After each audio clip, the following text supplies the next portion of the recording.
नमस्कार, आप देख रहे हैं दिल्ली दर्शक और मैं आपके साथ सूरज। भारत के जितने भी दलित बहुजन चिंतक हैं इस वक्त वो सामंजस्य की स्थिति में हैं या फिर कहें तो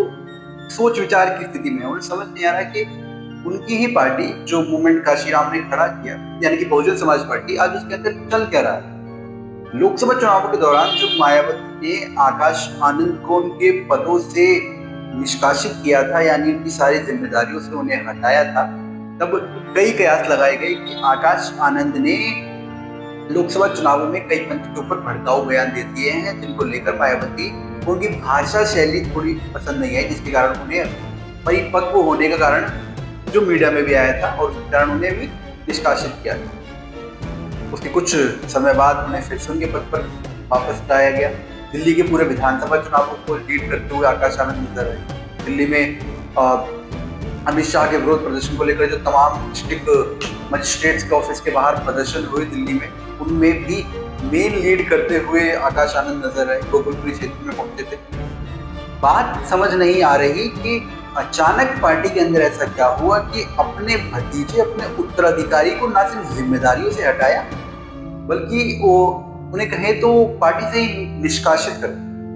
यानी कि पद अलग बात है, उनको पार्टी के अंदर एक आम कार्यकर्ता वाली जिम्मेदारियां भी नहीं। जब लोकसभा चुनाव के दौरान ये सब किया गया था तो तस्वीर साफ नहीं, लेकिन अब जो ये सब हुआ है इसमें तस्वीर काफी साफ कर दी गई। मायावती ने अपने ट्वीट्स में क्या लिखा था? सीधे मायावती ने जो अपने ट्वीट्स अभी हाल ही में किए थे उनमें कहा गया था कि बीएसपी की ऑल इंडिया की जो मीटिंग हुई है उसमें आकाश आनंद को के सभी कार्यभार से निष्कासित किया जाता है, यानी कि कोऑर्डिनेटर का जो उनका पद है और उनकी जिम्मेदारियां हैं उसे हटाते और सोचते हैं कि उन्हें अपनी जो जिम्मेदारियों से हटाने पर उन्हें पश्चाताप करना चाहिए था, परिपक्वता दिखानी चाहिए, लेकिन आकाश आनंद ऐसा नहीं कर पाए और इसलिए उन्हें पार्टी की पदों के साथ साथ अब उन्हें पार्टी की प्राथमिक जो सदस्यता है उससे भी निष्कासित किया जाता है। इसके बाद मायावती क्या लिखती है? लेकिन इसके विपरीत आकाश ने पश्चाताप नहीं किया और उन्हें गैर मिशनरी स्वार्थी लोगों के बहकावे में आने के कारण जो उनके ससुर हैं उनका जिक्र किया मायावती ने यहाँ पर। मायावती ने कहा कि जो उनके ससुर अशोक सिद्धार्थ हैं वो गैर पार्टी की कुछ गतिविधियों को अंजाम दे रहे हैं और अपने ससुर और अपनी बीवी की बात पे आकर आकाश आनंद भी जो है वो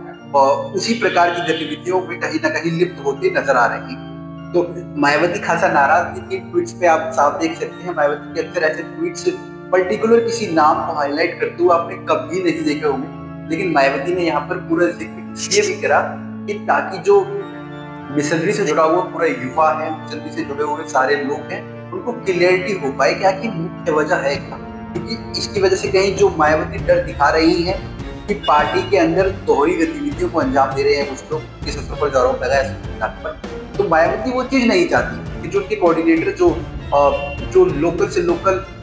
एक कार्यकर्ता भी है उसको क्लियरिटी होनी चाहिए कि मायावती अपने उत्तराधिकारी को, जिसको कि तमाम समाज के लोग जो हैं वो भी मायावती जैसे सम्मान की नजर से ही देख रहे थे,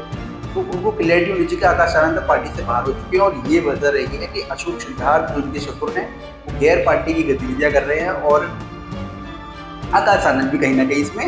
लिप्त होते नजर आ रहे हैं, तो इन सब की वजह से उन्हें बाहर किया गया है। अब बात ये आती है दोस्तों कि जो इनकी वाइफ है आकाश आनंद यानी कि प्रज्ञा सिद्धार्थ, जिससे इनकी शादी 26 मार्च 2023 को गुड़गांव में हुई थी, उसके बाद 29 तारीख को नोएडा में रिसेप्शन पार्टी भी दी गई और तमाम उस वक्त इस पार्टी ने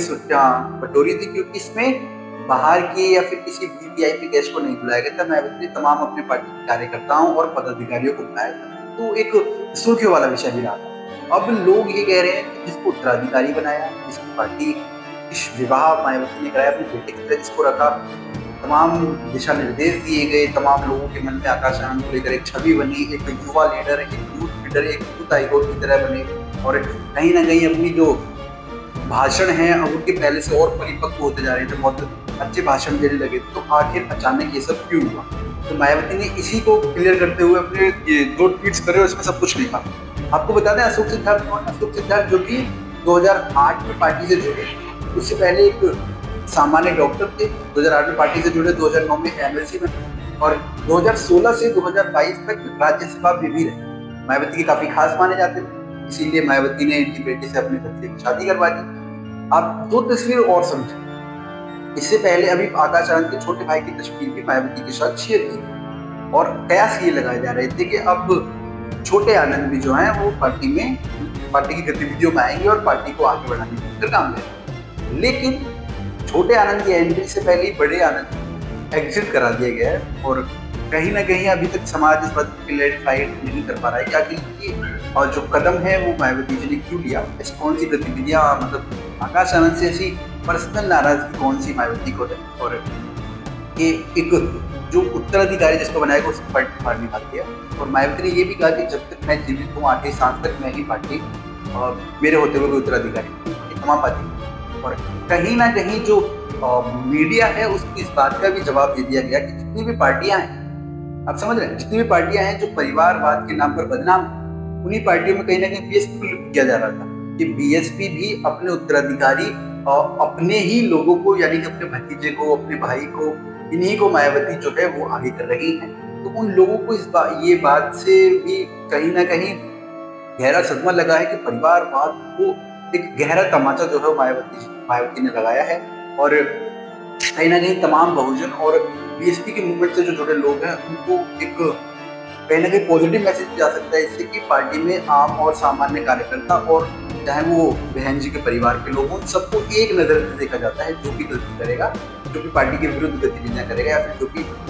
मूवमेंट से हटकर कुछ ऐसे काम करेगा जो कि मूवमेंट के लिए हितकारी ना हो, तो उनको भी पार्टी से निकाला जा सकता है। बाकी आप इस पूरे मुद्दे पर क्या राय रखते हैं कि आकाश आनंद को निकालने की मुख्य वजह क्या रही, या सिर्फ यही वजह थी या फिर और भी कुछ अंदरूनी कुछ बातें चल रही थी जिनको अभी तक मीडिया के सामने नहीं रखा गया है? बाकी आप इस मुद्दे पर क्या राय रखते हैं? राय हमारे कमेंट बॉक्स में जरूर, और देखते हैं दिल्ली दर्शक। नमस्कार।